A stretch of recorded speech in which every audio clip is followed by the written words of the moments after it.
There's all sorts of codes and different ways to figure out at the line of scrimmage or in the huddle. There's just on three. Hey, on one, on three. So that's generally that's why how it I goes. got out of the game. I played flag football and I loved it. We had plays, we had ready break. I'm in 5th, 6th grade. I was the halfback. And then tackle football came in at 5'1", 91 pounds, freshman in high school. I looked like a fetus with shoes. So they said there's a cross country team. No one will hit you. So I went out that way. But there's a question I have for you, professional athletes in general. So you finished the game and you've gotten your ass kicked. I think the sound has gotten better. I don't know what it is, but I feel the violence, or maybe the TVs are better. I really feel the violence or hear it. Bone cracking, McCaffrey's going up, and you just so what is your protocol to get healed? Do you have a team? Do you get a massage? You go in the sauna? I mean, what is there a whole metric that you go through to see if you're hurt, first of all, and whatever? Like, what do you do? Yeah, if you have an acute injury, you're seeing the trainer to see if you need treatment on it or how bad it is. You might need an MRI or an X-ray to determine whether you're okay. Anything outside of that, a bruise or just general soreness, you have kind of anything at your disposal. That every guy likes different things. I was big into sauna. I was big into massage. Lifting weights always made me feel better because it naturally kind of pumps the blood in there. Some guys love acupuncture. Some guys love chiropractic stuff. Some guys love. Is it true there's a bowl of Vicodins in the weight room by the door? No, there used to be. There is. They cracked down on that. Oh, that's a good. I might have to come over. We have them here in a little bowl. We can't get it to you. But they always say that this time of year, everyone's beaten up. This is when the playoffs start.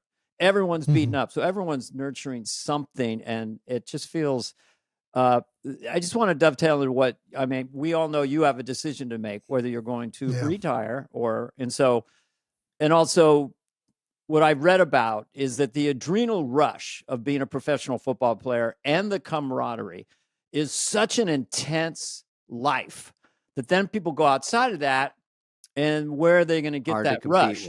So we would vote for show business of any way you want to be in it, because we think it's an emotionally violent sport. Like if I get off this podcast, I'll be thinking, I talk too much, or I should ask that question. So what do you think? Are you going to be in the booth? You're going to go in movies maybe, or are you going to go back and play for the Eagles? You have 10 seconds. Yeah. Okay, here we go. We need a trend. I don't know. Okay. I don't know. I think, that's a good answer. That's what I'm trying to figure it out right now. There's right now exploring different opportunities. If I end up retiring, still working out and staying in shape if I end up playing again. But that's what I've heard from all the former players is, when you're playing, it's like this every week, right? It's, we just won. We just got our ass kicked. We just were in the playoffs. We're out. Like it's very much, that's the life you're in. And it's play by play like that as well. And all these guys, when they get done, it's like, man, you're just kind of here, man. You very rarely get these peaks and you got to find a way to kind of get that. It as much. Yeah. Hey, I mean, some guys get into it for real into it. Well, maybe this is a good time. I don't want to keep you too long, but you have shown capability as a performer.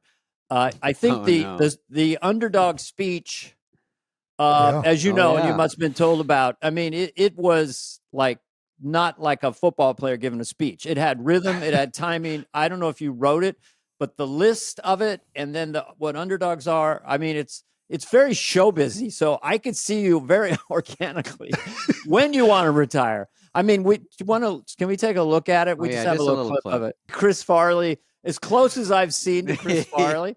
And it's such a great rhythm. I'm going to do one as a comedian. David Spade ain't funny. Adam Sandler couldn't be a movie star. Anyway, but how did you think of that? And also, what the hell are you wearing? Because it looks like a Wizard of Oz outfit or something. Sure. I guess I'll start with what I'm wearing. That's in Philadelphia, there's a parade, Mummers Parade, and it's been done for a very long time. And everybody dresses up in these ornate, ridiculous costumes. And it's, I think it has roots all the way back to Europe at some point, but that's something that happens every New Year's Day in Philadelphia. And I figured if we're doing a Philadelphia parade, I'll do a Philadelphia style. Mm-hmm. And fortunately, there was a just perfect green, eagle colored version of that outfit available in my size. Mm-hmm. But, and then the speech, I couldn't, after you win a Super Bowl, it's such a high, right? Yeah. It's the pinnacle of your career, and you start thinking about all the things you had to do to get there selfishly. And then you start thinking about everything your teammates had to do and your coaches and the city. So it all really just came together very organically. I remember I would be up till 2 or 3 in the morning after the game, and I didn't even know if I was going to get a chance to make a speech, to be honest with you. But I just can't, these narratives are floating around in my head. Got it. And I'm like waking my wife up and like, hey, what do you think about this? Like, what if I said something like that? And she's like, will you go to sleep? Like, why are you bothering me with this? And I think I probably, I didn't really have a full thing written down, but I remember I was keeping track of different things and different guys and what they had to do to overcome to get to that moment. That was the theme of the team. So there were just a lot of things that came together organically for that to happen.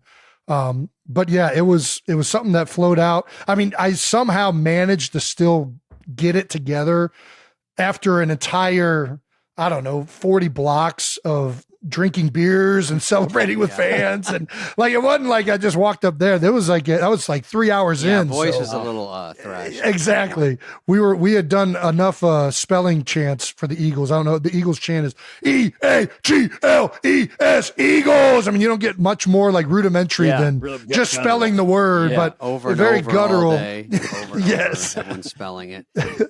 So I how got a many question. how I many got a beers? question for Dana. Sorry. I have a question for Dana. No. Okay. Before we get to how many beers you've had, which the over-under Sure. is 40,